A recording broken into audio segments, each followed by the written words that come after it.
collision with purpose, in pursuit of purpose.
Greetings, friends of the A Collision with Purpose Project. Welcome to another episode of Bridging Generations, Voices of Men. I am Dr. Laxley Stephenson. Voices of Men is a groundbreaking talk show that delves into the multifaceted experiences of men across different generations. In an era where societal norms and expectations rapidly evolve, this show offers young and older men a unique platform to voice their challenges, triumphs, and perspectives. My name is Augusta Foster. I'm one of your co-hosts, and every week, this episode aims to foster understanding and bridging the gap between generations, exploring themes ranging from masculinity and mental health to career dynamics and personal relationships.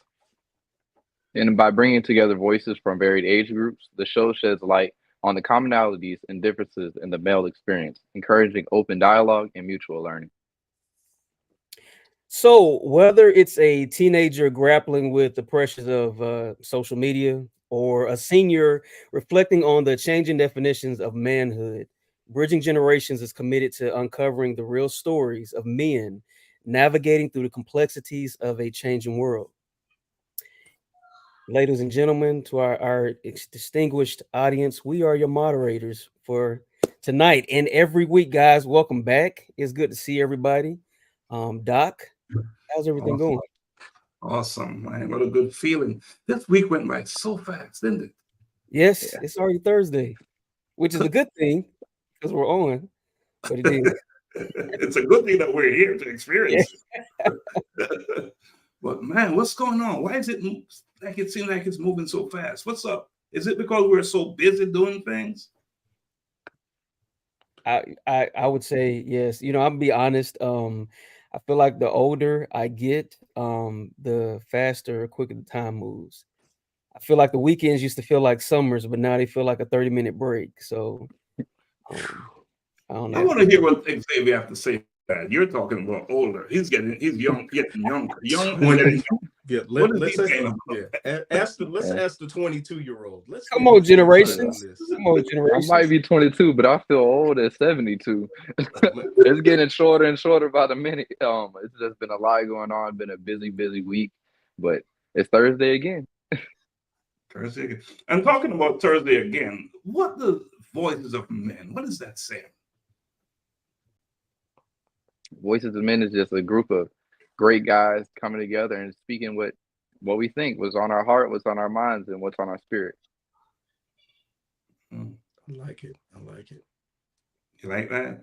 I like the specifically coming from the younger brother to be able to step forward and say, us coming together and having Yeah, this conversation. Yeah, we're leading the next generation pretty well. We're doing a good job. Pat on the back for myself for leading, for being one of the people leading the next generation to understand the importance of these conversations. I great like job, Augusta. Yeah. I Yeah. think that's interesting. I like how it's almost a good segue because I often think about how, when we, even as men, and sometimes, I mean, no, this is not a black man show, but as black men, oftentimes, or just being black, not necessarily black men, I think the perception is that our lives are similar or the same because our skin color, so my black is not your black, right? Just like, so now we're talking about voices of men. My manhood is not your manhood. My walk, my experience is not the same as Xavier, Augusta, or Doc. So I think that's also like a good thing to have this platform because we get to hear from different perspectives, different walks. Yeah, each of us have a voice, is what I hear you saying. Absolutely. And it's a voice that deserves to be heard. So that's what Voices of Men is telling me. And to have a seat at the table as well. Yes. Yeah, be a part of the discourse. Whatever it is we're talking about, it's worth talking about. And that's what this platform is all about. And the Bridging Generations part now is that we have different age groups, right? Not necessarily younger and older, but experience. Some younger person, male guy, may have more experience than an older person, but we like to believe that because there could be a different perspective based on age, we're going to bring it together and find some commonality. I like how you said that, finding the commonalities. That's good. I think that's what it's all about. We made a commitment, didn't we? We that did. we're going to stay focused on something, and each week we'll report on it. Who wants to go first? So we want to repeat that. I think last week we started with Xavier, so we went with the youngest.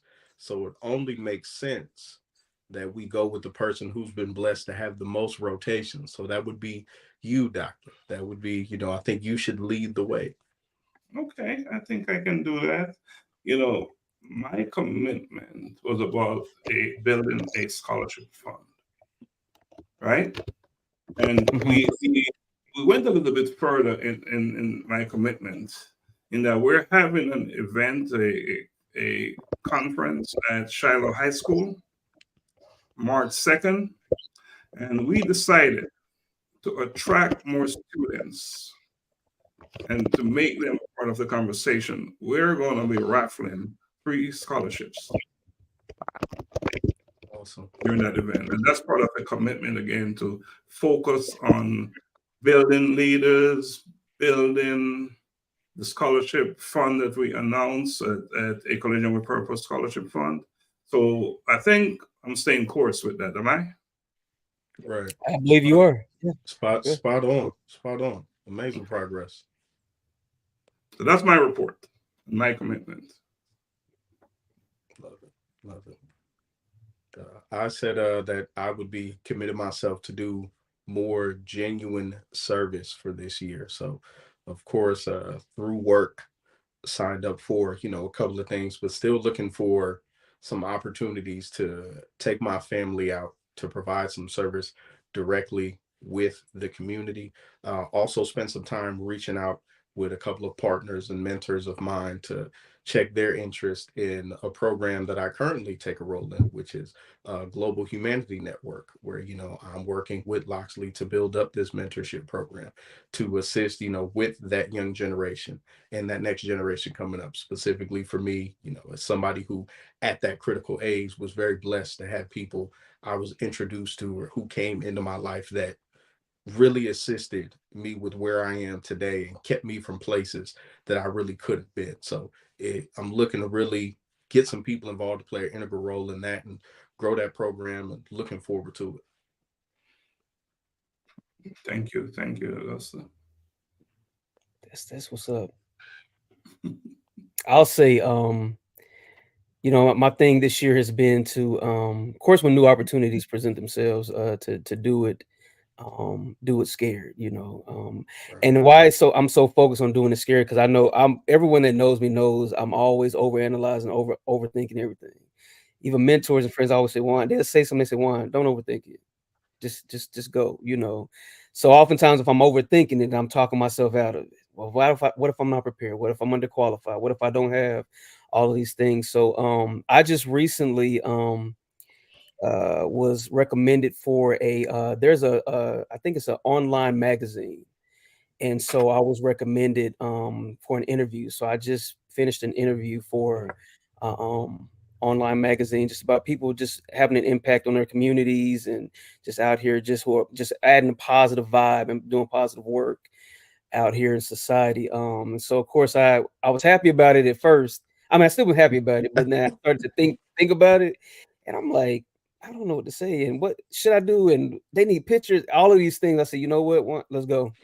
The minute I start thinking like that, I jumped on and I just started doing it.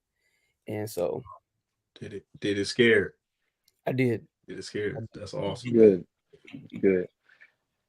This week, my commitment was to say, not necessarily just say no, but to focus more on myself and my own personal well-being.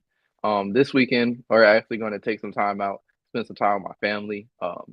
Being now that I'm getting older, whether that's here or there, but all of my cousins are getting older. We're graduating college, in our adult lives, so we haven't really connected with each other as much. But we're going to go and take our grandmother out for I can't say it just yet because she's watching, but it's a surprise. But we're going to take her out and get all the cousins back together in fellowship again. That's big. Family is that's major. Yeah. It's a big deal. We have just want to let our audience know that we have a guest that will be coming on in the next segment. It's going to be exciting. Going to be an exciting conversation. So we're so looking forward to that. But before we get to our guest, I want to go around this panel and ask the question: what is on your mind? What is bothering you? What's the foremost thing that's on your mind right now? What are you thinking about? I'm gonna say this election process. I'm quite scared. I'm scared right now. That's a topic by itself. That's a show. It is. It absolutely is. Yeah. And why are you scared? They can be ready to lead out on that show. Why are you scared, Xavier? Honestly, I don't know where it's gonna go. And we're in a situation kind of like how it was in the 2020 election, where we're kind of doomed if we do, doomed if we don't. And especially with people in my generation, they're not going to say everyone, but a lot of them aren't even looking forward towards voting. And it's not like I can take anyone out to vote because now that's illegal, but it's it's hard, because if you don't put your voice in it, or you don't even have your say, how can you say anything about it? But when you have the people that's there that's still not going to say anything about what you have to say, what do you do? What do you do? Yeah, this election coming up, it's huge. It's huge, and who knows how it's going to go. But one thing I do know is we have a vote. We do. We should. That's what should we do with that? Exercise. You can't get force anyone to go out there and do it. But one thing you can do is exercise yours. Yeah. So we have a vote. We have a voice. Absolutely. So that's a real concern. Always a real concern. Election is coming up, and especially with all the craziness that went on during the last election, and still going on. We're not a political show, of course, but we talk about our voices are everywhere. So if politics is the topic, then it is the topic. And they saw that Blotch failed impeachment. Yeah. No, that was maybe another reason why Xavier said he's concerned, because some crazy things can happen out there, But we must speak up. I believe that we are to select our leaders. Our leaders should not select us. Right. I'm a believer in that. You pick your leader, and at least are your leaders, and at least you make an attempt to do so. I think that's your responsibility, as a duty. So that's something we should do. What else what's on your mind, Augusta?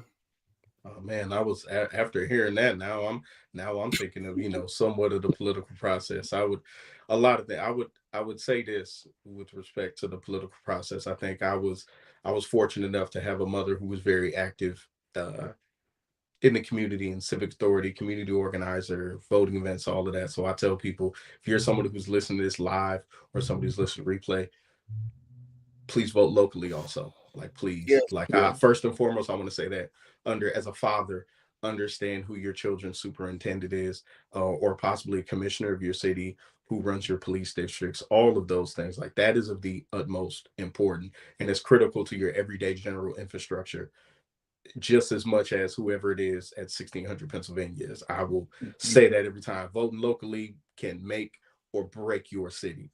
Stress that, because I don't think people realize how powerful there the local vote is. is. Yeah, there is. I could bring, of course bring my mother on here if it came to that, and have her talk about the history of LA's political system and all of those things and the meeting of mayors. And yeah, it's very different. But no, outside of that, I'm just thinking of 2024 so far has been a very good year pushing through. I've received some very, very good phone calls this week. So I'm happy, because I said this was going to be the year of execution, almost, like Brother Juan said, doing it scared, not necessarily knowing what is next, but stepping out on faith, going, all right, Yeah. we'll I'm going, I don't know if I'm gonna get, but I'm going to get out the boat. I'll put it that way for the people who know That's the verse. good. I'm going to get out the boat. I'm going to walk on something, but I'm going to get out the boat. Get out the boat. That's And good. Juan, before you do your piece, I just want to remind our audience that share the program. Share it with your friends. Get other people involved. Share it, because what we're talking about is very important stuff. So share it and subscribe to our channels, our YouTube and Facebook channels. But most importantly, share it. Spread the word. Spread the love. Right. So Juan, what's going on with you? What you thinking about? Man, it's a lot of what both Augusta and Xavier expressed. But more specifically, it's been a good time, 24 so far. But being an educator is, especially in the time that we're in, we're talking about voices, especially voices of men. And so just ran into a couple of situations, not personal, but just at work and at my school. And so my mind, to answer your question, is just about the um state of mind that these generations are in, where their mind is, what's influencing them, and not just them being influenced, but them influencing each other. They say that with each generation it gets worse, or it intensifies. And so just the things that I see and just what I'm working with every day. And I have a 9-year-old daughter who will be 10 this year, so just my mind is, for the past couple of weeks, have been, centered on, like, what does that work look like this year? I think day by day, the work that we're all involved in is making an impact, and creating opportunities for us to reach out and to impact generations. I had a conversation with a partner last night on one of the boards I sit on, and she was just sharing that she's pivoting in the foundation because she feels drawn to middle school students. And quite a few people on our board are educators in the middle school and principals and such. And so she was sharing her heart and her concern for middle schools, all students, but especially, more specifically, middle school students. So I felt her on everything that she said. So that's kind of where my mind has been. They have access now to everything instantly. And a lot of times they know about things before we get it, so they can explain it. They can explain what somebody said, what the comment was, what the object, new drug, whatever it is, they know and they have access to it. It is. Yeah. That's I have a 13-year-old, so I think of that regularly. There's certain music I would love to just completely disconnect from, like, and just be like, I don't really need that in my brain and my spirit. I'm okay. But at times I have to at least Google and research it, because I'm like, I'm not valuing this music. I see nothing to it, but I need to know possibly what my daughter is lending her ear to, what my son is maybe listening to, because that's important for the fact of I need to know what you're into. I need to know what you like. And in this society, the advent of technology and then being able to have access to everything at the touch of a button. It's, the days of, you having Encyclopedia Britannica or having to go and check the Dewey Decimal System to get some level of information at your local library. That's over with. Like, at the touch of a button, you could find information, which is awesome. But the downside of it is it's extremely dangerous, because we don't, just the lack of filtering. And it's great for kids to have that knowledge, but I said that's a topic in itself. How, even just from a parenting standpoint, how do you manage it properly to where you're not the hover? You don't want to be the hover dad, but you still want to give your kid enough freedom to be themselves and who they're expected to be. Yeah, that's good. Yeah. That's awesome. I tell you, I'm going to take it outside the United States. I'm going to take it to Kenya. That's what Kenya is on my mind, specifically 2 students. One of them was kicked out of school because they can't pay their tuition. And one of them still in school, but tuition is not paid. So I am aggressively looking to find someone somewhere will jump in and help those 2 students. And if that is something that you care to do, want to do, just reach out to me. Contact me. These kids, they need it. They deserve it. And they're not in a financial position to do anything about their situation. And in saying that, meaning their parents are not in a position. They need help also. But my focus is more about the students. One is boarding in a boarding school, but she can no longer attend school. Yep. If for those who get wind of this and who are interested in contributing, how do they reach out to you? They can, I'm all over Facebook, A Collision with Purpose, or my email, laxley.stevenson@gmail.com, A Collision with Purpose @gmail.com, or that's for the link, tapping on this broadcast. So if something good to do, and I am going to find 2 individuals to take this case on, and there are others as well, but these are 2 ones right now. We have a guest, and we are deep into the program. So if you guys don't mind, you think we can take a quick break right now? Absolutely. Okay, let's take a quick. Blessings from Jamaica. This is Sheila Topstar. Tonight I will be performing one of my latest single entitled Far. Yeah. Now this song is a reflection of my life. However, I believe that this song can also be a reflection of your life. Enjoy. Far me I come from, I me know where me I go. Far me I come from, I me know where me I go. Me see the aim, me I navigate to success. Working smart, no rest. Me I see the progress. Want to achieve, so me give it my best. Me I do my thing now, watch no one else. Some of them must be thought they were my friends. Smile with me, but I meet them against them. Want to set up my life and my journey end. You know me, I am far. But as a winner, me no know about failure. Have to make it big, have to make it major. Stacking the currency paper. Far me I come from, I me know where me I go. Far me I come from. me know where me a go. Now last me way now. Cause me know where me a go. Far me a come from.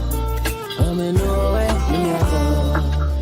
Me know me a go. Cause me know me a come from. Where me a come from. Dark like dungeon. Some say me not go nowhere. That's my assumption. But mine a kill them so them brain function. Far me a come from. And I turn back. Overcome my struggles, me no want it come back. Judas them a fight me, mortal combat. Them full up of jealousy and judge and no love that. You know me a aim for top star, cat never fear no danger. Have to make it big, have to make it major. Stacking up the currency paper. Far me a come from, and me know where me a go. Far me a come from, and me know where me a go. Now last me way now, cause me know where me a go. Far me a come from, and me know where me a go. Learn a lot along the way. Sorry for mark a dog them bite anyways. Me know the pain me get betrayed. Me conquer emotion, use a spit and pave the way. Calm me mind and relax. Me nah go worry, a guide nah fear. Them set the good, we set the date and the chops. Trying to get me in a trouble with the cops still. You know me I am for. Born as a winner, me don't know about failure. Have to make it big, have to make it major. Stacking up your currency paper. Far me I come from.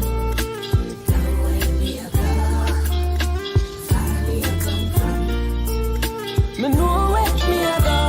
I tell you something I last me way now. Cause me know where me a go. Far me a come from. And me know where me a go.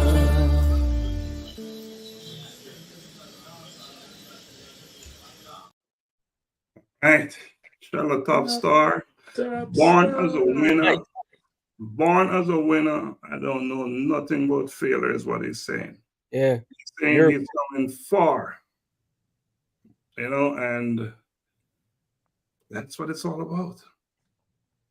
Failure is not an option for us. Right? And that's what he's saying. So, Juan, let's bring our guest on. Why don't you introduce our special guest for tonight?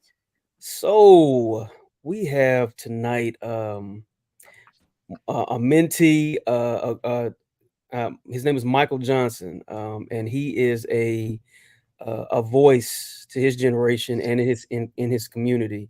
Real quick, he is Walter State's women's assistant basketball coach and recruiting coordinator. So it's his first year as a college coach. Year 4 coaching altogether. So he did coach in his community. His first 2 years he coached middle school and high school kids. And he does UAA Under Armour circuit, and he also worked as a manager and intern for Tennessee State University.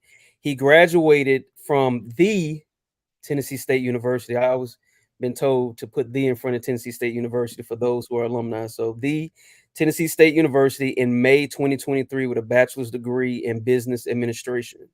So with further ado, I want to introduce to you all Michael Johnson. Let's have the drum roll, guys. The drum roll. Let's do the drum roll. There he is. What's going on, everybody? All right. Mike. Is what Mike, you've been hanging out. How we You've doing, been hanging Coach? out backstage listening all this time. Welcome on, man. Yeah, I'm doing well. Thank you for asking. It's been a crazy busy day, but I'm super blessed and excited to be on here with you all. I take it that you're at are you on campus? Yes, of course. we in the thick of the season right now. So like today was crazy recruiting and then, practice and team dinner. So this has been a crazy day, crazy week. But, like I said earlier, the week's been flying by. It's definitely flew by. I don't even know what day of week it is sometimes. Mike, you look like a college student. How come you're coaching college? So I graduated in May. So it, people all the time like, how old are you? You kind of, close to the players' age. So I get that a lot, but I was just blessed with the opportunity and just the connections that I made at Tennessee State kind of allowed me to get this job. So That's awesome, man. So now fresh out of college, graduated in May. You attended the Tennessee State University. Yes, sir. I want to make sure I get that right for anybody in my family who's an Ohio State grad. This is what was asked of me. So now from graduating from there, from I believe it's the largest HBCU in the state. It's one of the largest public HBCUs, dope alma maters. How did you end up transitioning so quickly from that to women's coaching? And then also I would ask, since now you have your foot in the door, not to assume you're leaving, but what is the next step? Because there's always a next step. Yeah, so the transition wasn't so bad just because I've been doing it. Like I said, this is my 4th year coaching now. So I coached on the Under Armour circuit with B-Mays Elite here in Knoxville, Tennessee. And it was funny. I was in college, due to COVID, I was at home. So I was able to coach both. So I made the transition from boys to the women's side. And I got a head coaching position, probably one of the youngest head coaches to ever coach on the Under Armour circuit. So, I was used to coaching girls, really around my age. And so being at Tennessee State University, learning from Coach Penny Collins and his staff there, just kind of learning that balance of, okay, you want to be a coach, but you can't act like a player and do, everything the players do.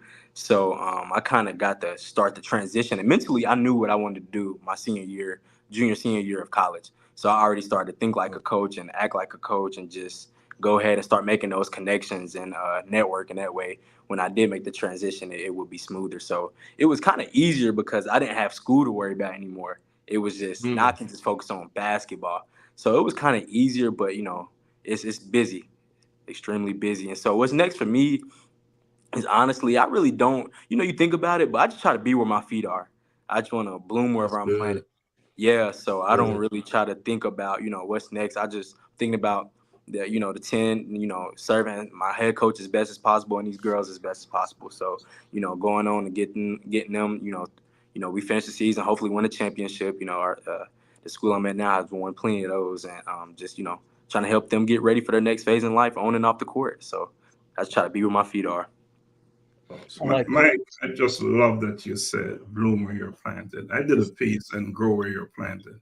And I think that is so powerful what you just said.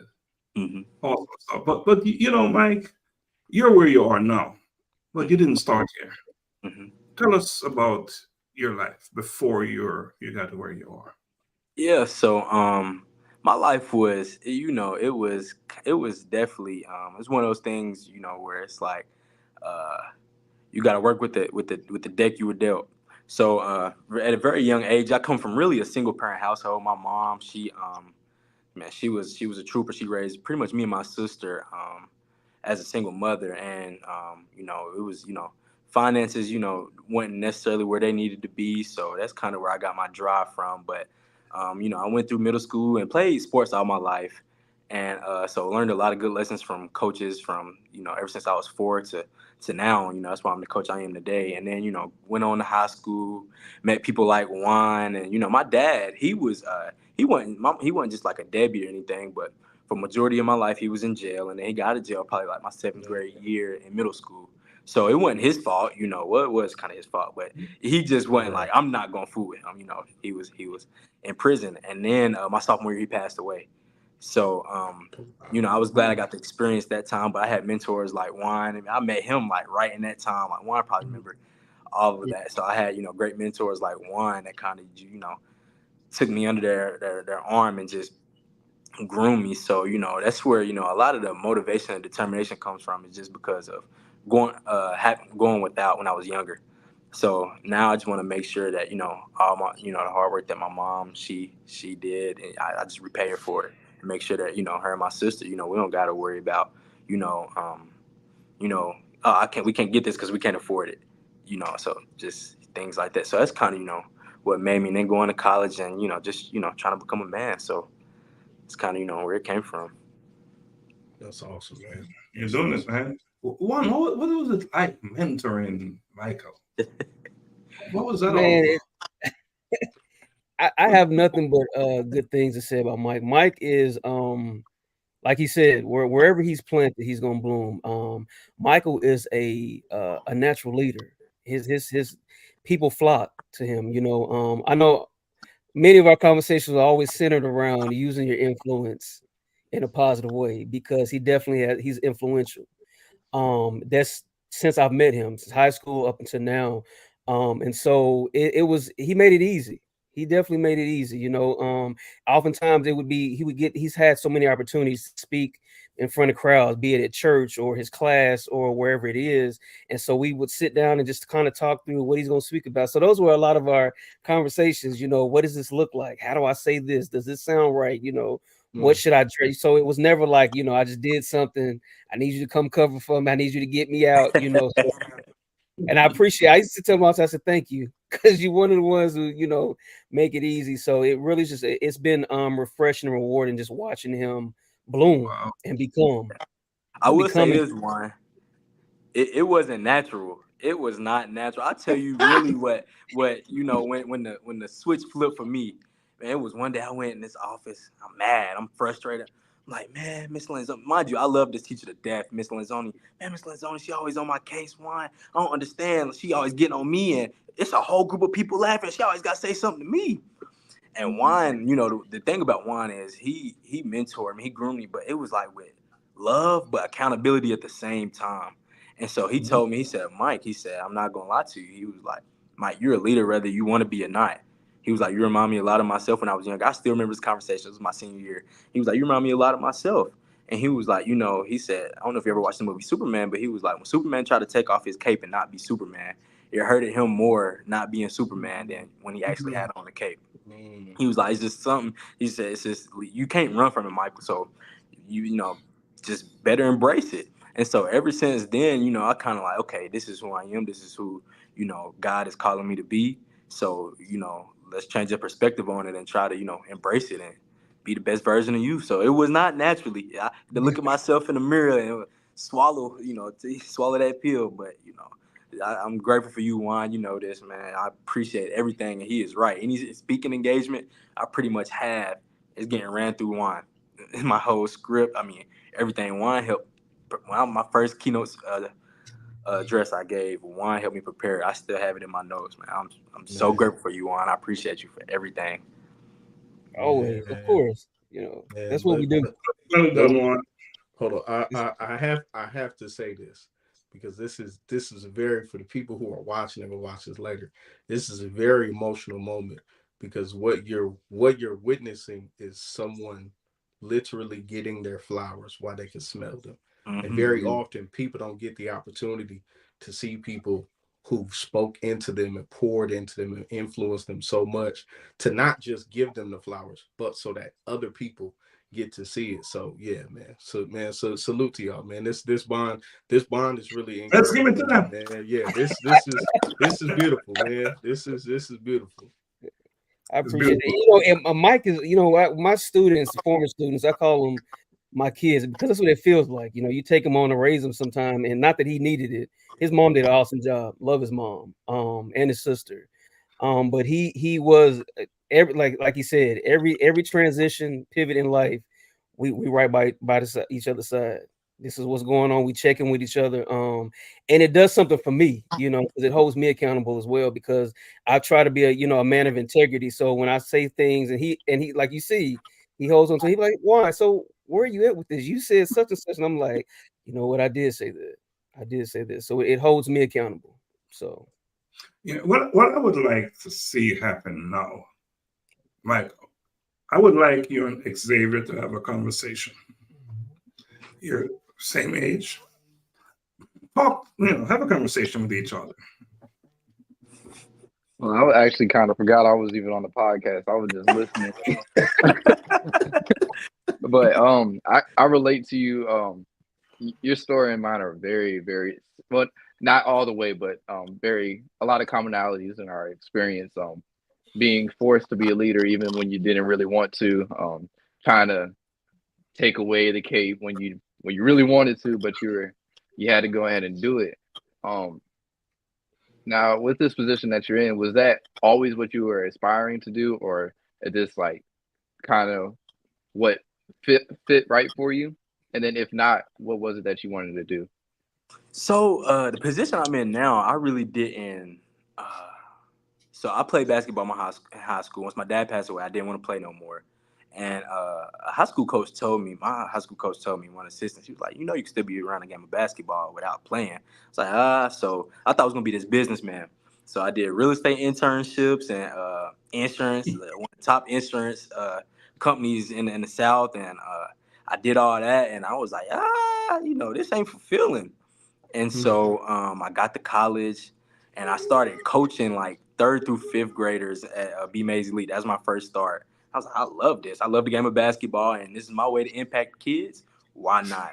And so then I got a B team. Then I, went on to coach, the circuit team, where I helped girls get on some scholarships and play college ball. And I was like, man, I love this. If I can do this, and not to mention, I don't do anything for money, but if y'all look at some of these college coaches' salaries, it's like, woo. Big money. So, if I can be around a game of basketball, I didn't feel like work. And then working at Tennessee State with the basketball program there, it's like, okay, so about my senior years when I really started to lock in on okay, I want to be a college basketball coach. And so I just started working towards it. And, after relationships I built at Tennessee State, I was recommended for this job. So, yeah, that's how it happened. HBCU success right there. Yes, sir. Yes, sir.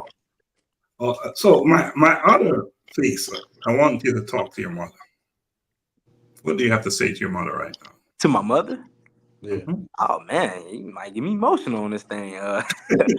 Really, just I'm grateful for everything. It's one of my biggest supporters. Like literally last night we had a road game, and I forgot she was coming. She was there at Cleveland State, so she's always there. Like my head coach literally added her to the group message and was like, "Did you mean to do that?" She was like, "She part of the team." So just thank you for everything, all the sacrificing you did for me and my sister, the support. Whether I was playing, coaching, filling up water bottles, like she's always been there, always attended, and anything that I'm a part of, me and my sister part of, she embraces it, and whether it's people, friends, like, and make it her own. So just thank you for everything, and I promise you, keep giving me a few years, and you don't have to work too much longer. That's one of my main goals. Is I'm not saving for me, I'm saving for my sister and my mom. Hopefully retire her sooner than later. So just thank you for everything, and you much appreciated. Oh, an example. That's what Voices of Men, Bridging Generations is all about. We have Mr. Art Hines backstage, but I think before we bring him on, should we take another break? I think so. Yeah, let's take I'm never against the break. Let's take a break. And before it was a day I'll never forget. When I laid my eyes on you, it was a dream come true. Seems like yesterday that I walked into that room, saw you standing there. It's Valentine's Day is right around the corner. So Mr. Gary G, a regular on this program, on our other program, is releasing a video on Valentine's Day. So you can see that's Gary and his wife in that video. So we thought we'd put it out there, support Gary, and just to get the word out and the message that is in his video. So that's what that was all about. Valentine's Day is coming up. Gentlemen, pay attention to Valentine's Day. Yeah. All right. You regret it. You better remember. Be wise. Be wise, gentlemen. Be wise. Michael, you get it? Yes, sir. It matters. So I want to take the opportunity to introduce my good friend, another educator, real estate professional, and that's a powerful man whose voice needs to be heard as often as it can be heard. So let's welcome Mr. Art Hines to the show. Good evening, gentlemen. Brother Hines. Good evening. How are you? We're doing good. How you doing, sir? Wonderful. It's so good to see you. A bunch of gentlemen. Like that. Awesome. Good. Mhm. Mr. Hines, we're having a spirited conversation with Mr. Michael Johnson, and you know he's a young man who is coaching college when he should be a student. Oh, wonderful. I like that already. He's coaching when he should be. So that says something right there. So just talk to Michael Johnson. Share some of from your perspective. You know, this program is about bridging generations, voice of men, and talk about generations here. You and Mr. Johnson. Okay, talk to him for a second. Yes, Mr. Johnson, I was very impressed with this first statement. Here's the man. I appreciate that, sir. I like it because it shows leadership. It shows that you're out front of the purpose that you have within you. So you're pursuing it with passion. So I see all of that already. So that's a wonderful thing. Yes, sir. I appreciate it. Mm-hmm. So often, our young men tend to take a back seat, you know, and that hasn't always been the case. But I think I don't know what really caused it, but I remember when I was in school 100 years ago,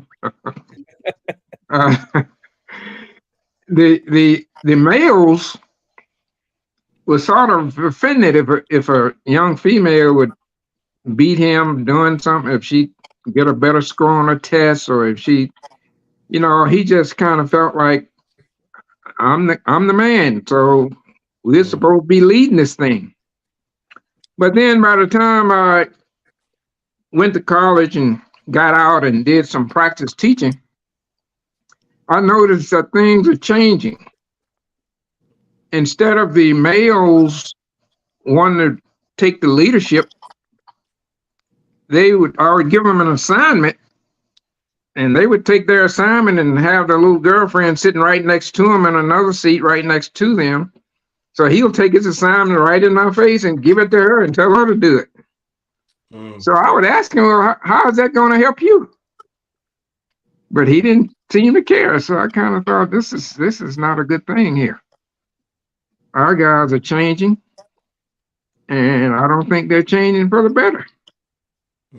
So, you know, what I see and hear about your case, that's just the opposite. And it's coming back to what I believe is our rightful place. You know, not that we are trying to compete, but at the same time, I think we have an obligation to stand on our own 2 feet and do what God has put us here to do. And I think, you know, it's a real clear indication that that's what you're doing, and I appreciate you.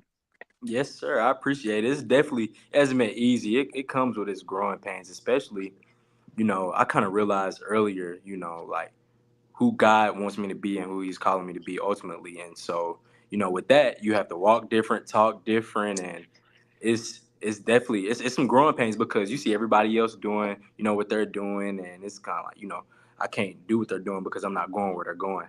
And so it definitely had its growing pains, but, you know, I'm definitely, you know, trying to enjoy the process and, you know, keep learning. Exactly. Well, I would challenge you and to just keep doing what you're doing.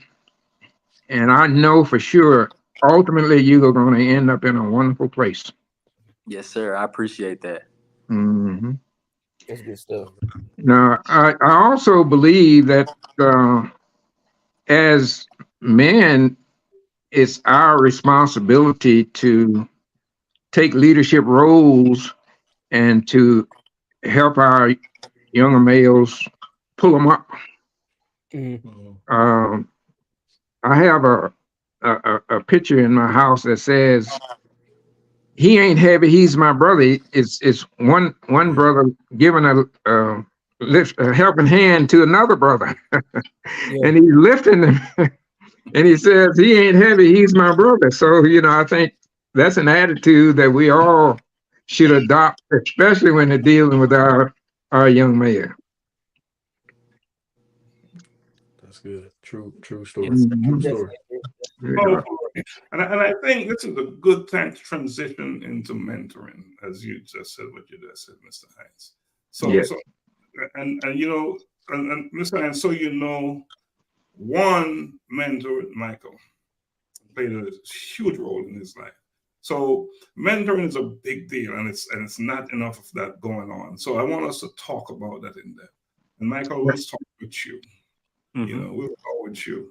What is mentoring? And it's played a role in your life. What do you have to say about mentoring, and what should we be doing more of?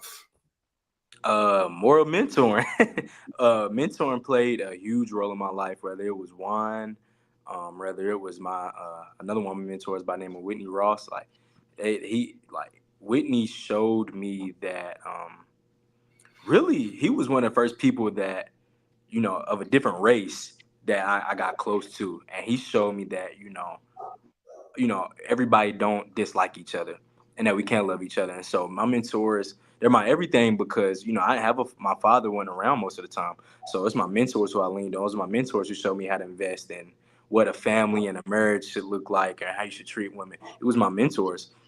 And so that is really why I got into coaching, and why I love absolutely working with youth and people. I know I'm young, but youth, people younger than me, because it was people that poured into my life, like Juan. And, I have dozens of mentors, it feel like. And so that's why I try to return the favor to my girls and my players, and anybody I come in contact with, because, it's different. You hear things like your mom and dad say, but it's different coming from an outside person.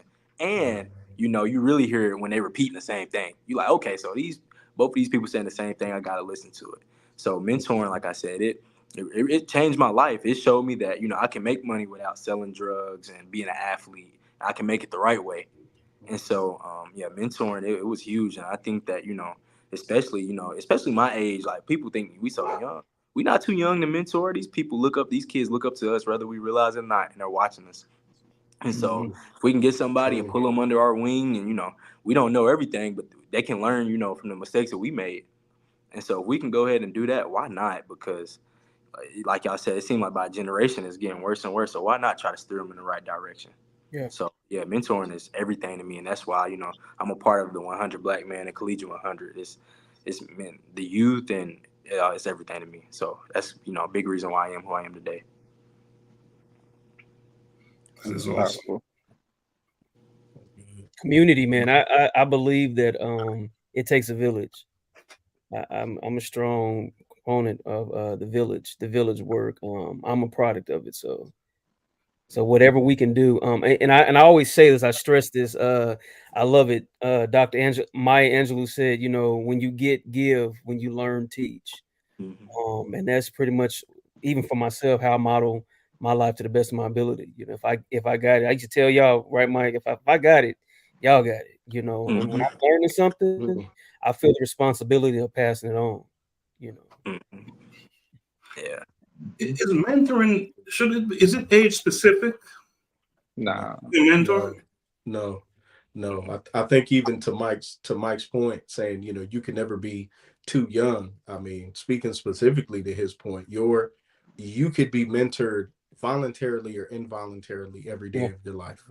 So if you're depending on music, what kinds of music do you listen to? Like I said earlier, the things that you let in, the things that are repetitive in nature that you listen to every day, that become a part of your routine, become a part of your mindset. There are rappers who are mentoring people every day. Whether they know it or not, there are actors, actresses, entertainers, politicians who they're mentoring every single day, whether they're doing it voluntarily or involuntarily. They're doing it. So I don't think there's an age on it. I think it goes back to something I think I said last week, was the difference between knowledge and experience. Like, I will applaud everyone who had the stick-to-itiveness and the drive to complete education and get that knowledge. At the same time, I will never discount anyone who may not have that, but they have that firsthand life experience.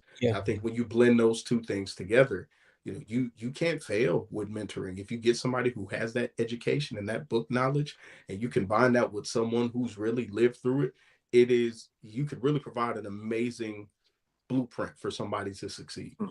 And I agree. I agree with Augusta. It was like Doc, like you said, I'm coaching, and I feel like I should be in college. And so, the good thing about that is, with my girls is, I might not be the oldest person, but I've been through so much. And so if I can help them get through it, and that's what made it worth it for me. Losing a lot of family members and just going through the experiences that I've been through. If I can help these girls get through it easier than what I did, then it was all worth it for me going through it. And so, with me being a college coach, like, these girls are freshmen and sophomores in college. And it's funny because, like, I was doing the same assignments y'all was doing a few months ago. I feel like. So it makes it easier for me to be able to help them and relate to them too. Because, I'm not going to come at them, like I'm 60 years old. I'm going to come at them how I am, my age. Right. And, they relate and they understand. And a lot of them call me coach, but a lot of them call me big brother too. They're like, man, Coach Mike, you like my big brother. Like, I don't, we look at you as a coach, and of course we respect you, but you like our big brother. And that's how I want it to be. Even the girls I'm recruiting now, like, I tell them all the time, like, I'm cool. Now on the court, it's business. But off the court, like, I am joking. I'm going to be who I am. Yeah. So, yeah, I definitely don't think it has an age. I wouldn't be in the position I am today if it had age. Right. Yeah, absolutely. Well, that's what I wanted to hear you say. But we have different age groups on here. We have Art, I'm on here, and we have Augusta and Juan, and then Xavier and you, Michael. There's a gap. Right? There's a gap. There's some differences there. How do we, and this program is about bridging generations. What suggestions do you have to connect all of us? How do we, connect all of us? And this is for all the members on the panel, not just for Michael. I think I would speak and say Brother Art said it first, where he came out and was honest and said, there needs to be more mentoring, because it's visible. We've seen the trajectory take a drop in, however, the different forms of masculinity, what's manhood, how it's defined, but just the lack of kind of leadership and taking hold of things and taking charge. To what Art said, we need to have those conversations. We need more men doing it. And this conversation, this group, it is greatly needed, and it has to be real, intentional, genuine conversations, and we can change it as long as it's real. Yeah, real and intentional. I like that. Yeah. I agree. And I think platforms like this is perfect. That's how it starts. I remember, you got some older people that just look down on the young generation, like, oh, they dumb, they don't know nothing.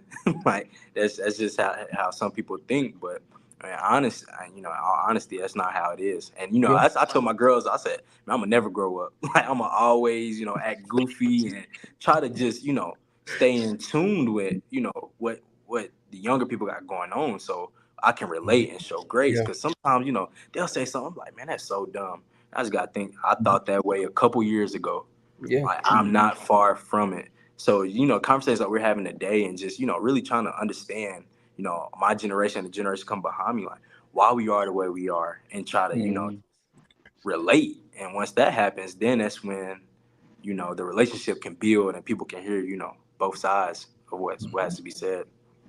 Yeah, I definitely think a better understanding of each generation and why each generation acts the way that they do. Because, like, how Augusta said earlier with the Dewey Decimal System, they taught me how to do that in the beginning, and then in the middle of explaining it, they said throw away all the books, just like with cursive. They threw everything away, didn't explain anything else, and then they started teaching us how to use Google, how to use search engines and stuff like that. But we could still, like, the older generation could say that the younger generation doesn't have a work ethic, but we still doing the same thing, getting to the same goal, still getting to the same research, but it's just a different way. So when I feel like a lot of the problem comes with the misunderstanding on how we get to, like, the new math, same thing with that. But that's good. But what is a common misunderstanding? Anyone care to talk about that? What is the what? a common misunderstanding. You know, Xavier said with the misunderstanding. What is one common misunderstanding, Xavier? We're lazy. Yeah, that's what came to mind. Yeah. Yeah. And that's the perception. And that's what an older person would say. Mhm. What they would say. Because, you know, I was wondering, is it possible, and this is just a question I'm putting out there, for you, Michael, 22 years old, to mentor a 55-year-old?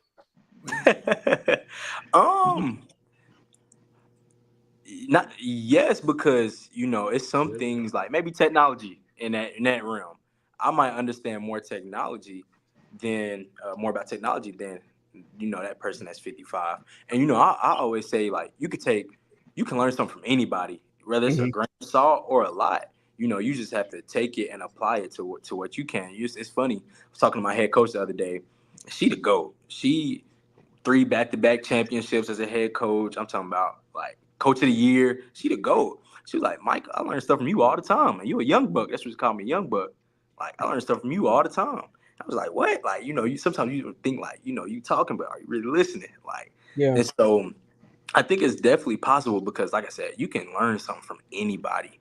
And, you know, life is, you know, the best teacher. So I really do think so. Now, I don't know about necessarily mentor, but, you know, you can definitely learn from anybody. So, Yeah, and I'm here as an older person. I'm not going to say it's possible. I think it is happening.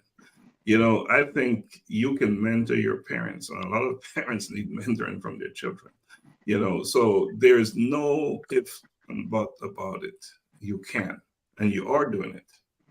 You are doing it because there are many older people out there who are off the rail. Yeah, I joke with my mom all the time. I'm like, you my daughter now. I posted on Facebook. I said, man, y'all told me not to have kids, but my mama, my sister is like my kids. Like, good God. Yeah, mentoring is a big deal, and you know we're building out a mentoring program with our nonprofit organization. We're looking for mentors. We're looking for mentors. We have mentees, of course, but we're looking for mentors. We're looking for individuals like you, Michael, like everyone on this platform. And it's not just to mentor younger people, but it's a mentor period. It's global. It's global. Absolutely. Absolutely. It's not just that 15-year-old. There are many adults, well, not just adults, older people who are in need of mentoring. They're off the rail, you know? And often you hear the saying, you're a different generation. One of the reasons why I want to bridge the generations, I want to bring them closer because it's not just a generation. It's different age group living at the same time. At the same time. Yep. Experiences. Yep. They're similar. You know, you talk about the internet. It's not just your internet because you're younger. It's us if we're wise, right? Older men. So Art, jump in this conversation, Art. Let's hear your piece on the bridging the generations with and how mentoring apply, and can a younger Michael mentor a older Art Hines? Oh, absolutely. Absolutely. I agree with that wholeheartedly. Knowledge doesn't care who has it. If you know that you have knowledge that can benefit somebody else, it doesn't matter how old you are.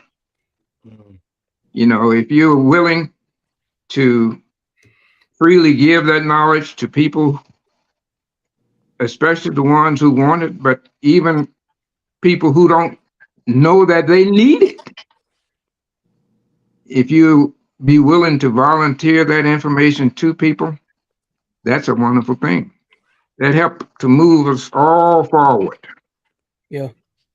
And a lot of times we need mentoring, but we don't know that we need mentoring. So if you have a skill set and you're willing to share that skill set with someone else, that's a wonderful thing. I think that's what mentoring is, at bottom line. A lot of times the students that I dealt with in the past when I was in the classroom, they would sometimes not know certain facts, but they would put up in a front, and they wanted to hide the fact that they didn't know. But I had to learn that, you know, there's a way that you can use questioning as a tool to help you to uncover some of the things that the student may know or they may not know that they need. For example, I had a population of students one time that were alternative students. And then, you know, everybody thought that these are bad kids and these kids can't learn, but that's not true. My mantra is every child can learn, period. Full stop. Every child can learn. It's just a matter of whether or not you have the willingness to use whatever tools that is required to get that child to understand and to learn. Then that's what you should be about doing. I had a number of instances where the students taught me. Yeah. There was an instance where I was a science teacher, and I tried a number of different tactics, and a lot of the students would already have made up in their mind that, well, I don't know science, I don't like science, I don't know science, I don't want to know science. Science is hard, you know? So instead of saying, well, they say it's hard and you say it's not hard, well, then you're not making much progress. But what you do is you tap into the psyche and the mindset of the student who is saying that it's hard. He's saying that for a reason. Yes. He may not know how to solve a problem that you put out there, but if you meet him where he is, you know, if you teaching at one level, say if you teaching at level 10 and he's at level 5, you can say whatever you want to say up there at level 10 and think you're getting across. That's not going to help that child. Right. What you got to do is you got to come down to level 5 and catch him by his hand and then walk him step by step until you get him up to level 10. Then you can teach him at level 10. So I had one student to the point where I honestly have to tell you that I kind of thought, I never would say it, but I was kind of thinking in the back of my mind, this child is dumb. But once I started the tactic that I just spoke about, start with him where he is. It doesn't matter where he is. Wherever he is, start with him right there. Right. I was teaching a class in genetics, and it had to do with genes and chromosomes and alleles and all of these kind of terms that, you know, highfalutin terms. And if this student is operating at a 5th grade level, you can't reach him there. Yeah. So I found out, well, what do you like? What do you do when you're not at school? What do you do? Oh, Miss Hines, I like dogs. Oh, okay, you're wonderful. What kind of dogs you got? I got some pit bulls. Okay, good. I like pit bulls. Look, do you have male dogs, female dogs? Well, I have them both. You have any puppies? Yeah. Tell me about the male. Oh, he's got a big chest. He's got a blaze down the front of his face. He's got, I don't know, he named several traits and features. I said, okay, well, tell me about the female. Well, she's black and she stands real broad. Okay, do you have puppies? Yeah, she got puppies. What color are the puppies? Well, one of them was black, and one of them is tan like his father, but some of them don't look like either one. So okay, well, now if you how many puppies you got? Got 6. Okay, now if you got 6 puppies, and 2 of them look like their mother, and 1 look like their father. Now, what percentage of those puppies are going to have traits like their mother? Well, see, he's not going to try to calculate a percentage because he's thinking, well, I don't know how to calculate no percentages. Say, well, let's do it like this. If you got 6 puppies and you got 2 of them that's looking like their mother, you want to find out what percentage look like their mother. Look, can you divide 6 into 2? No, I can't divide 6 into 2. Oh, yes, you can. And then you show him how to divide 6 into 2. So you put a point right here after your 2 and add a 0. Now you say 6 into 20. How many times does that go? Let's go 3 times. All right, that's right. 3 times 2 is 6. Okay, so once you do the subtraction, you're going to actually end up with about 33%, because you're going to have 3 and then 3 again, and then you turn that 0.33 into a percent. That's 33%. So then he'll see, okay, I didn't know I knew how to do percentages. Yeah, you know how to do percentages. So I kind of take him exactly where he is, instead of going in there talking to him about chromosomes and genes and all that kind of stuff. You can take him exactly where he is, talk language that he understands, move him from where he is to where you want him to be, and it works. So you have to individualize,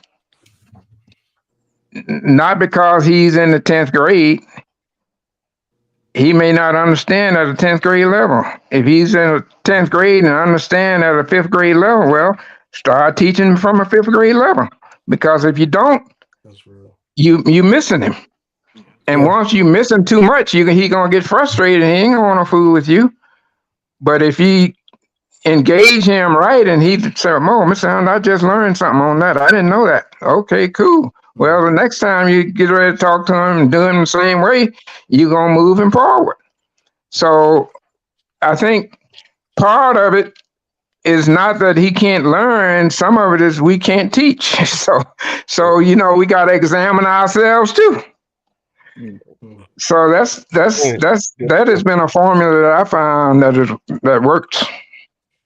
So meet them where they are. That's absolutely. You just put it in a nutshell. Meet them where they are and move them forward as far as you can, as fast as you can.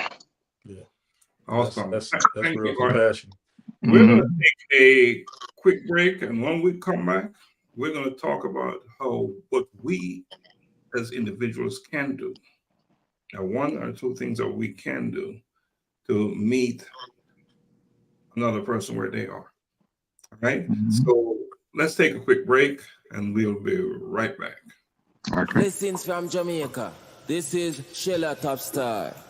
Tonight I will be performing one of my latest singles entitled Far. Yeah. Now, this song is a reflection of my life. However, I believe that this song can also be a reflection of your life. Enjoy. Far me I come from, I me know where me I go. Far me I come from, I me know where me I go. Me see the him, me a navigate way to success. Working smart, no rest. Me I see the progress. Want to achieve, so me give it my best. Me I do my thing now, what's no one else. Some of them must be thought they were my friends. Smile with me, but I meet them against them. Want to set up my life and my journey end. Know me I am far, born as a winner, me no know about failure. Have to make it big, have to make it major. Stacking up the currency paper. Far me I come from, I me know where me I go. Far me I come from, I me know where me I go.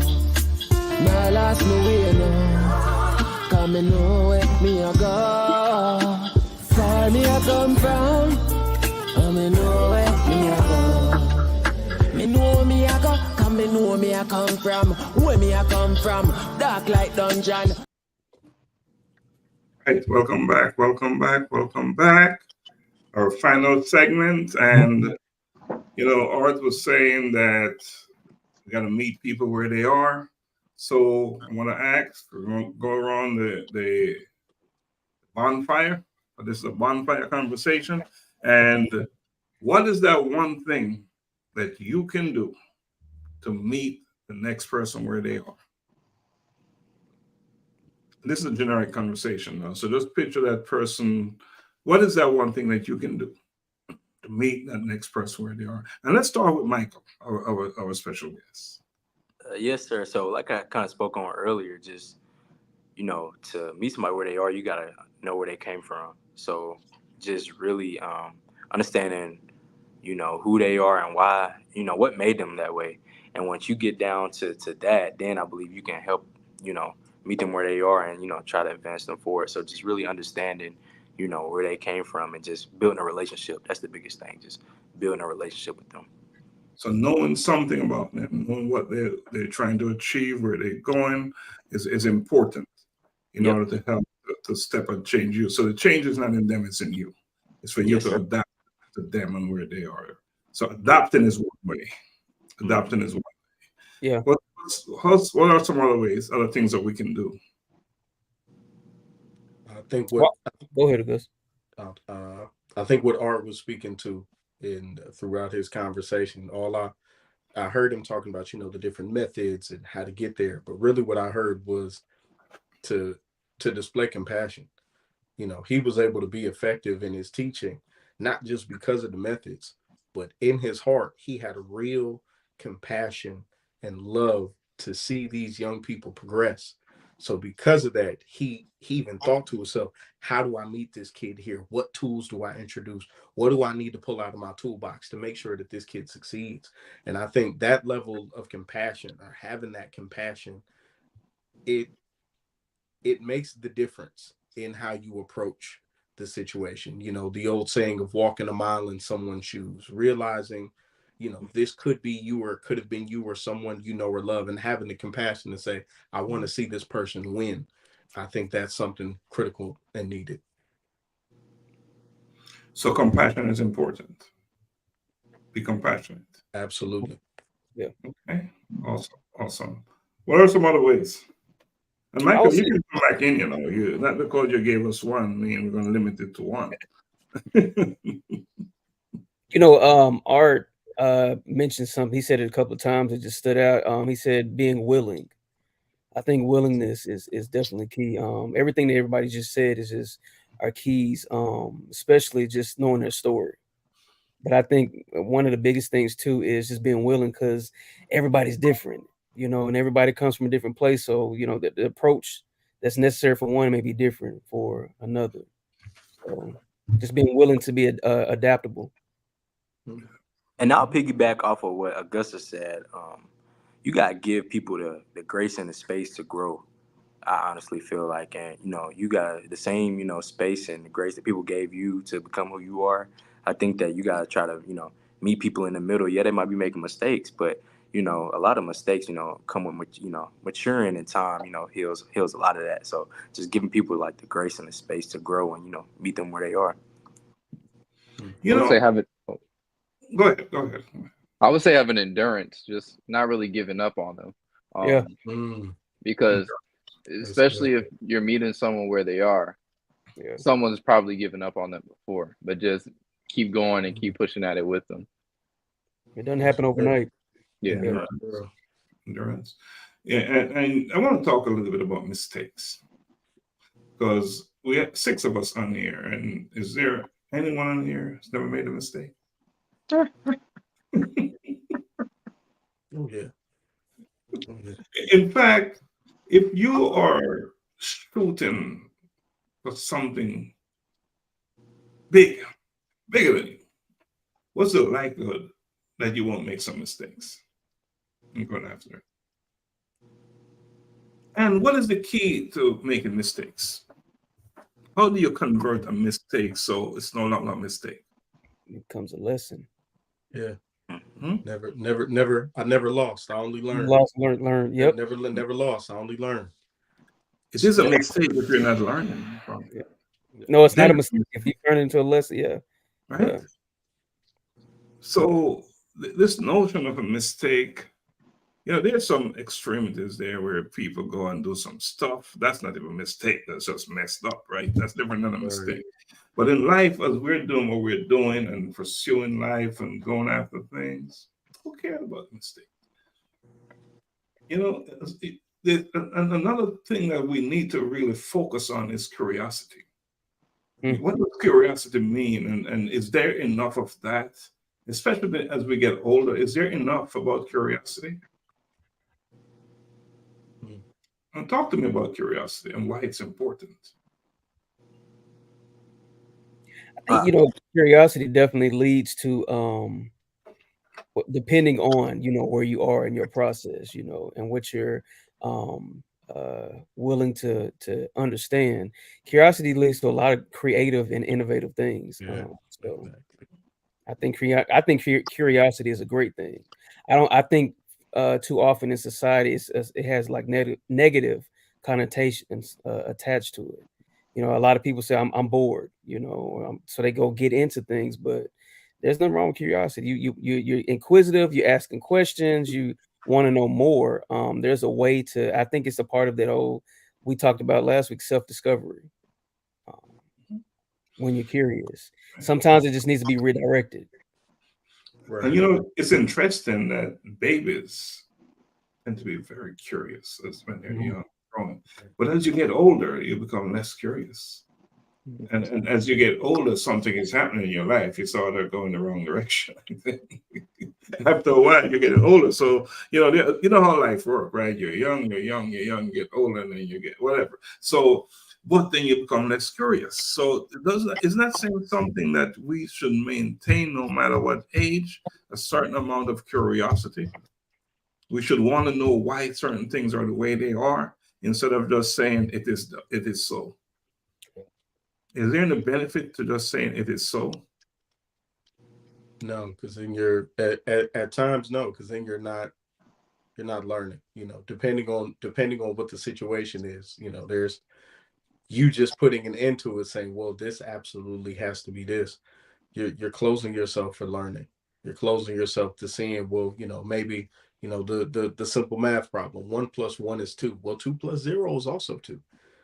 3 + 1 is 4. 2 + 2 is also 4. If you're just so caught up and stiff-necked on this is absolutely what it has to be, at times you're not open to be like, well, let me try this. I'm somebody who eats food from everywhere, even though times I've paid for it, gastronomically later. But the curiosity of, well, let me try it. Just to see, be like, all right, some things absolutely no, but other times, you know what, I'm curious about this. Let me try this for the experience and decide if this is going to be an absolute no, or I'll double back and do this again later on in life. Yeah, I agree. Yeah, I agree. Comment. You get older and being controlled by societal expectations, so you lose your curiosity, and it is so dangerous, especially when the current system that's best for you has never served you best. Then where are you if you're not trying to shake it up? Art, you have something to read. There's a comment from a a visitor to our YouTube channel. And that is a topic we're going to take up next week. Can you read that comment, please, from the YouTube channel from last week? Let's see, from the YouTube channel from last week. I'm trying to think. No, let one read it, because one saw it. Okay. Mistake. Let one read it. That there's a comment from the YouTube channel, and we're going to take on that topic next week. So this will be what we'll be jumping into next week, especially given this is a perfect time to even have a conversation like this, especially during this month. But from Charles Purrier, he says, I'd like to hear your voices concerning the alignment of Black folks' priorities to shed the shackles of European insurgency and manipulation of diasporic Black life. So we're going to take on that topic next week. Yeah. We're going to break it down. So we'll be focusing on what that looks like as a community to shed the shackles, just of and we understand so much is going on in history, especially when it comes to the diaspora. We're being brought from our homeland to something new, and losing language and identity and just all of these things, how that has impacted our community from then up until now, and how do we continue to affect culture in our community? What does that look like? And it's Black History Month, right? Absolutely, it is. So what better time to have that discussion? What better time to have that discussion? Because, and again, it's about just accepting things without questioning, without, is this good for me? And why should I believe this? Is it because I was told, right, that it's good? Is that good enough? Challenging status quo. Is that good enough, Art? No, that's not good enough. I think we need to put more emphasis on what our needs are. I think we've spent a considerable amount of time with catering to what we have been taught by the system.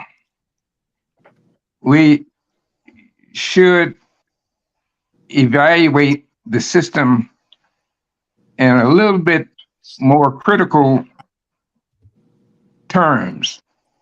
I think we should, there's a quote that say, question authority. I think we do need to be able to question authority a little bit more effectively. There's a movement right now to rewrite Black history. And, have us to believe that slavery was a job opportunity. So I think there's a lot of rewriting of history that has taken place in the past, and I think we've accepted it, and I think that has been to our own detriment. Yeah. I don't know if you kind of go back and look back in the U.S. history and see what effect that one of our presidents of the United States, Woodrow Wilson. If you go back and take a look at Woodrow Wilson and what he did after he left the presidency, he did a whole lot of rewriting of history. And he wrote a lot of Black people out of history.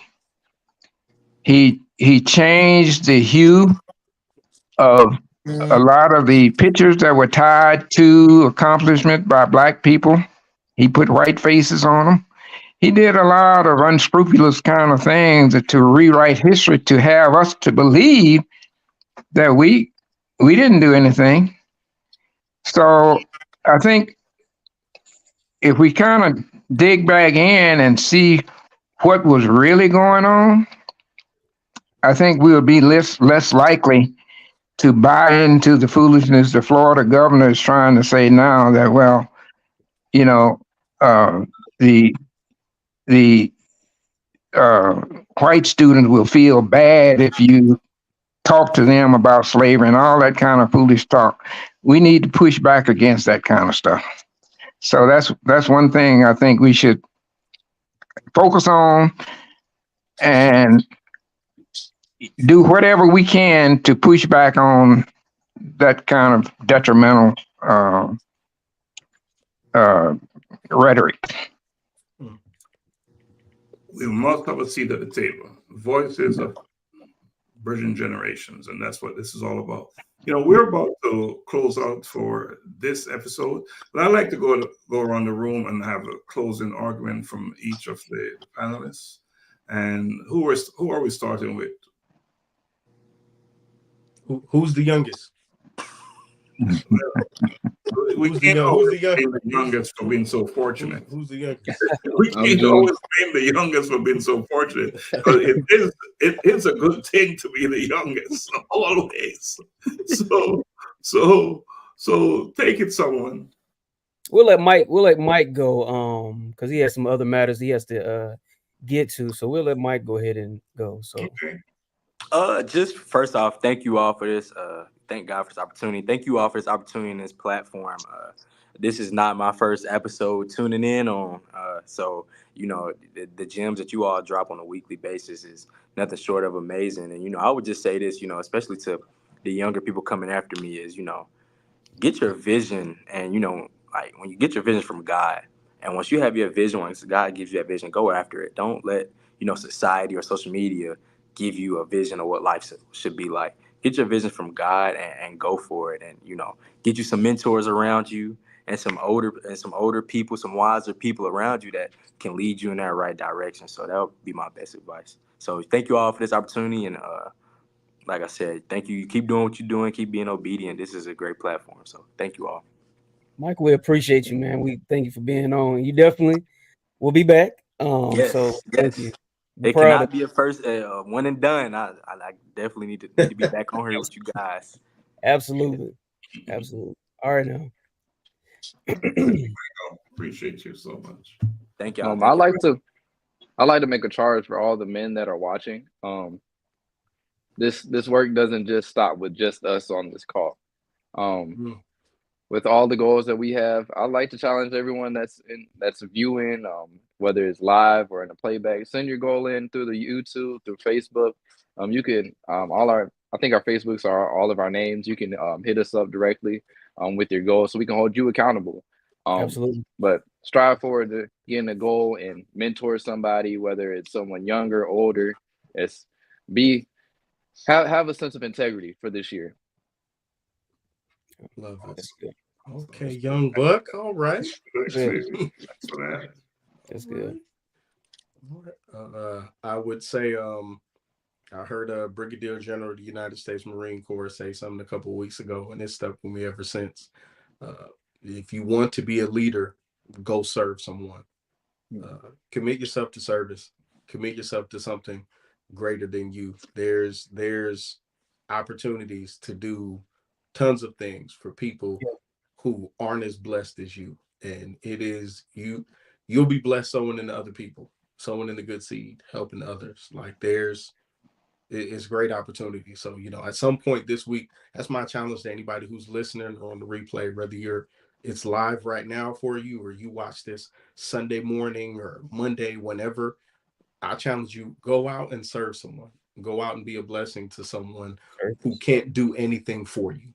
That's when it's truly a blessing. That's when you're really doing the work. Go do it for someone who can give you absolutely nothing in return, and just watch not how much better you feel, but watch how your week trends up afterwards.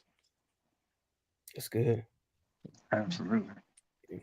I would say just to ask the question, take the time to ask the question, like, what were you in need of when you were at certain stages of your development?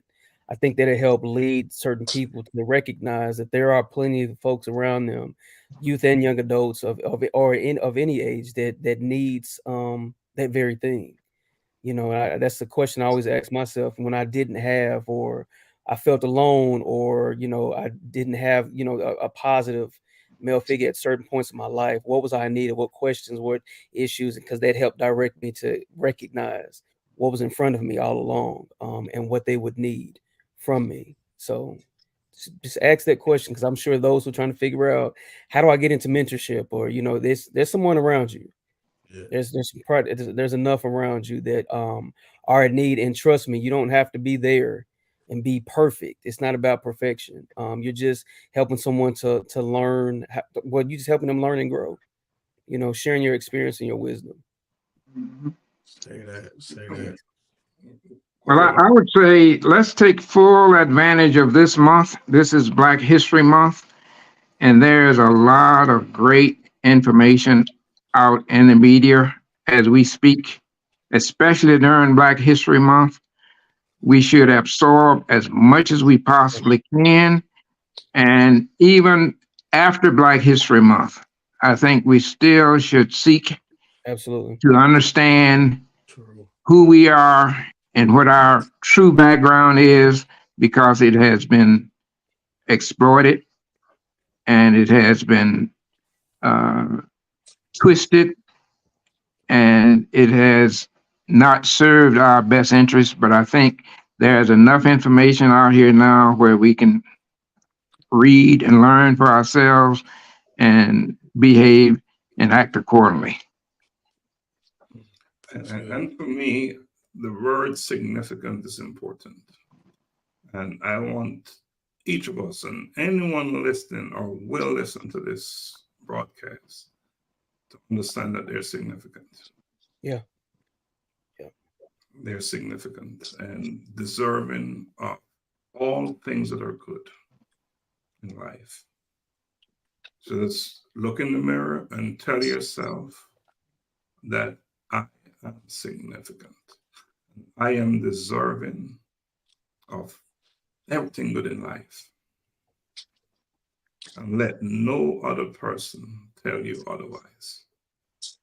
Because you're just that, you're significant. And I think it's a good place for us to say goodnight. Yes. I want to say thank you to, first of all, gentlemen, for coming on and doing what you do. Our wonderful guest, Michael, at a young age, he's coaching when he could very well be a student and coach. So he's displaying leadership at the highest level. So he's exemplifying what it means to be significant. And he's taken that on, and he has owned it. And he's going to do some amazing things. Absolutely. Writings on the wall, right? Absolutely. Writings on the wall, very much so. So I just want to say thank you to our listeners, those watching us, and just keep supporting this podcast, because it's doing some great things. Just having this conversation is a big thing. Just seeing us on here, I'm seeing some of the comments and texts I'm receiving. Just having a group of men, Black men, coming together and having a conversation like this is no small thing. It's a significant thing. It's a big deal. And my hope is that this is just one. But others will start to do it. Our guests, they will come on and they say, I'm taking this with me somewhere else. Yeah. That to me will be success. Yeah. If this thing starts to spread like wildfire, and we're having meaningful conversations about meaningful things, about life, our life, right? So thank you, everyone, our wonderful friends of A Collision with Purpose. We have come to the end of this edition of this podcast. And next week, we're going to be having a very spirited, interesting conversation. Yes. Month, and we're going to talk about the institutions and why we need to take a serious look at them and see what we need to break away from. What is not in our best interest, what don't serve us best, right? And there's so much out there. So until next time, just want to say blessings always. Donna. Blessings from Jamaica. This is Sheila Topstar. Tonight I will be performing one of my latest single entitled Far. Yeah. Now, this song is a reflection of my life. However, I believe that this song can also be a reflection of your life. Enjoy. Far me I come from, I me know where me I go. Far me I come from, I me know where me I go. Me see the aim, me I navigate to success. Working smart, no rest. Me I see the progress. Want to achieve, so me give it my best. Me I do my thing now, watch no one else. Some of them must be thought they were my friends. Smile with me, but I meet them against them. Want to set up my life and my journey end. You know me, I am far as a winner, me no know about failure. I feel make it big, I feel make it major. Stacking up the currency paper. Far me I come from, I me know where me I go. Far me I come from, I me know where me I go. Now last me way now, cause me know where me I go. Far me I come from, I me know where me I go. Me know me I go, cause me know me I come from. Where me I come from, dark like dungeon. Some say me not go nowhere, that's my assumption. But mine not kill them, so them brain function. Far me I come from, and I turn back. Overcome my struggles, me no want it come back. Judas them a fight me, Mortal Kombat. Them full up of jealousy and judge, I no love that. You know me I aim for top star, cat never fear no danger. I feel make it big, I feel make it major. Stacking up the currency paper. Far me I come from, I me know where me I go. Far me I come from, I me know where me I go. Now last me way now, cause me know where me I go. Far me I come from, I me know where me I go. Learn a lot along the way. Sorry for my dog, them bite anyways.